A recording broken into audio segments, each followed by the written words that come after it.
genocidal.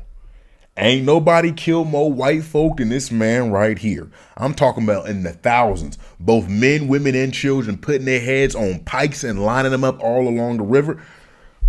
So, national hero, as well as sometimes seen as a maniac, Jean-Jacques Dessalines of the country of Haiti. Today's Black History Diary is going to be dedicated to him. Let's do it how we do and how we feel. So, who is he and what the fuck are Haitians? Contrary to what Trump and J.D. Vance think, as well as white people from Ohio, Haitians are more than just simply black people who eat cats and dogs. They come from a sovereign nation. They come from actually the country that had the first successful slave rebellion in the history of mankind that led to the first slave rebellion that led to the establishment of a country happened in Haiti. And one of the many leaders was this man right here, Jean-Jacques Dessalines. He was born into slavery there, grew up on a plantation. As we're going to get to talking about the history of the Haitian Revolution and what Haitians are, but we just want to give a pretty good example of who this man was. When the initial revolt took off, at the time he was enslaved or in service on a particular plantation from a free black person of color. We're going to get to that aspect later too. He initially followed under the command of a name named Pétion or Pélion, I might get his name incorrect, and he rose up in the ranks. He rose up in the ranks as a warrior. Within 2-3 years, the motherfucker was a lieutenant. And let me tell you, this man was like Master Chief from Halo. This motherfucker was on that red faction. He was like crazier than the most crazy 10-year-old who might happen to have Call of Duty Black Honors playing on Xbox Live. This man, so he was known for being very brutal.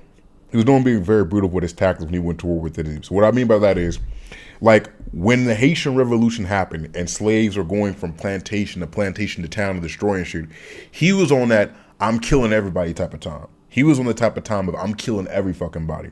I'm scorched earth. I'm destroying the plantation. I'm burning everybody. And when they would go to a town that was still genuinely white controlled or white French controlled, he would do the scorched earth tactic where you would destroy the water supply, try to knock off the water supply, burn the plants, burn the fields, etc., etc. He would try to make it to where he tried to starve his opposition into hunger. It was crazy, right? Now, at this point, I should probably explain to you what the fuck are Haitians and how did the Haitian Revolution even start? Because this is what I'm going to go into him a little bit more afterwards. So, Haitians essentially are descendants of slaves from the Yoruba tribes and the Akon tribes in West Africa, or essentially modern-day Nigeria and Congo, right? Beautiful people. They speak French because, you guessed, they were colonized by the French at the time. The island that they were colonized on is called Saint-Domingue. At the time, it was divided. Saint-Domingue and the other half was controlled by the Spaniards. The reason why we call it Haiti and no longer Saint-Domingue is because Haiti was the name of the actual air territory by the initial Native Americans that were there prior to Haitians being there. Haiti, at its time, actually had one of the richest productions of sugarcane and coffee in the world. 60% at a certain point of time, like right when the slave rebellion that freed Haiti started, 60% of the coffee in the world, at least in the modern world, as white people call it, was generated and grown in Haiti. 40% of the sugar cane that went to the United States and to France, I want to say more to France, came from Haiti. Like it was a genuinely prosperous country and a genuinely prosperous land for control by the French. Where they fucked up at was they sent too many slaves. Kind of like the same thing that happened in Jamaica. They sent so many African slaves there over the years, that there was a severe gap in the ratio in between blacks there and whites there. So by the time you get to the Haitian Revolution, which was in 1791, I just want to also add that was not the first revolution or attempt for revolution in Haiti. There was one named Francois Macandel, who I'm going to say 80 to 90 years prior to that had to try the revolution. He tried to revolt. Shit didn't go his way. He got hung, burned at the stake, and et cetera, et cetera. But even from that, when you had the first actual genuine slave revolt that took place on the island, a lot of the reason why it was so successful is because there was just so many slaves. The initial revolt started in the northern province of the island, right? Within a year or two, they had already taken over 1/3 of the actual island. Dead homies, like it was crazy. And to go back to Jean-Jacques Dessalines, you got to remember this is slavery times. There was a lot of animosity there, a lot of hate in between the black population and the white population, a lot of hate in between the black population and the free mulatto people. There are people there who, mulattoes are people who were mixed with French or mixed with black, mixed with French and black. A lot of them had the right to be free people of color.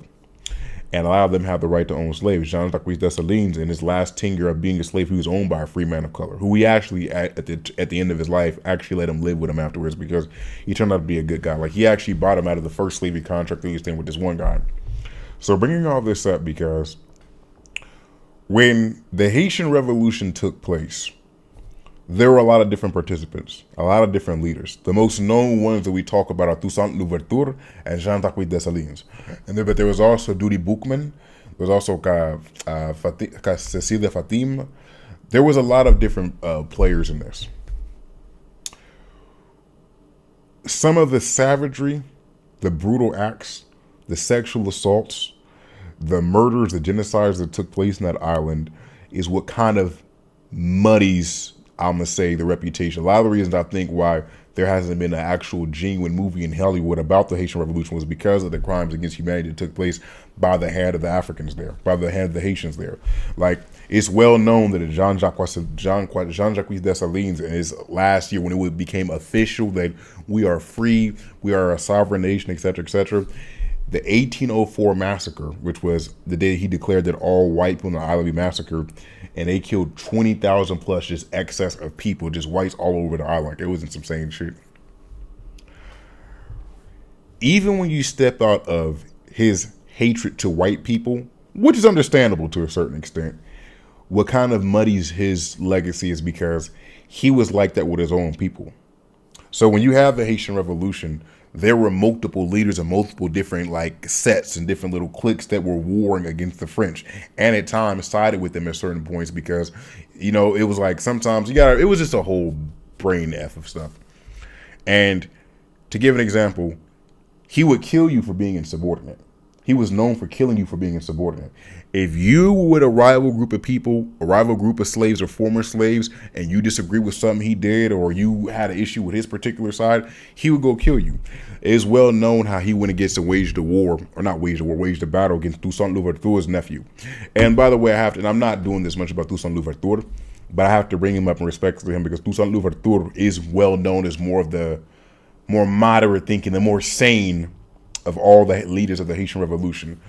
When he died in a jail in France, when he was set up and sent to a jail in France, there are a lot of people who allege that plot that turned against him, that sent him and a lot of his leaders there, was to a certain degree orchestrated by Jean-Jacques Dessalines. Because at that time, Jean-Jacques Dessalines switched sides. Initially, he was fighting against the French.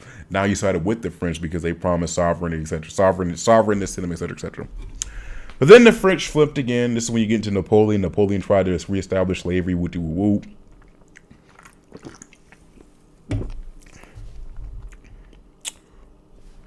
To not make it too long of a video, the end result was that Jean-Jacques Dessalines ended up securing the sovereignness of Haiti as his own nation. The end result of that was him becoming a very autocratic and very cruel and ruthless leader. Him ordering the massacre of thousands of white people. Him even after, when he declared himself, quote unquote, governor for life of the island. Yeah, on some dictatorship, he declared himself governor of life of the island. The other aspect of that was him forcing all of the leftover population essentially into plantation labor. He demanded every black work in either plantation labor or work as a soldier to defend his country. And to a certain extent, I can understand that argument because they're still trying to recover. But they said that allegedly, a lot of the circumstances or I'm going to say regulations that he put made them feel like they were almost in slavery again. Which might have led to why his ass got killed and assassinated. He got turned on. Coup d'etat. They assassinated him.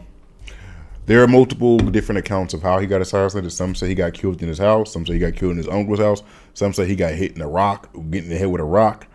But it is kind of sad because even at the end of his death, who took over after him, that lack of instability in that grace period in between him, I want to say Christophe and Pétion, who took over after him, that was an issue even up until the 2000s now.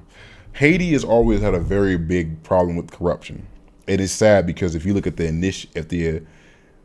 how the country began, you see the root of that cause. You see the root of that. The story of Jean-Jacques Dessalines fascinates me because he led multiple battles and multiple victories in the Haitian Revolution, was seen as a soldier, seen as a national hero now. At the time of his death, he was seen as an evil man. It was crazy because of how he treated his people. It's kind of one of those situations where I wonder, is he a hero? Is he a hero or is he a villain? Because motherfucker's crazy now. He killed a lot of goddamn people. Now, I'm going to tell you, Johnny, he was crazy, but it's an interesting case study. We're going to do more videos like this, about people who are controversial figures in the fight for human rights, in the fight against the violation of human rights, in the fight for slavery, so fight against slavery. So thank you for listening to me. Much love to Haitians. I passe nabule to all my Haitians, all my Haitianos out there. Shout out to y'all who survived to the Patreon. We're going to be back here tomorrow with another one. Yeah.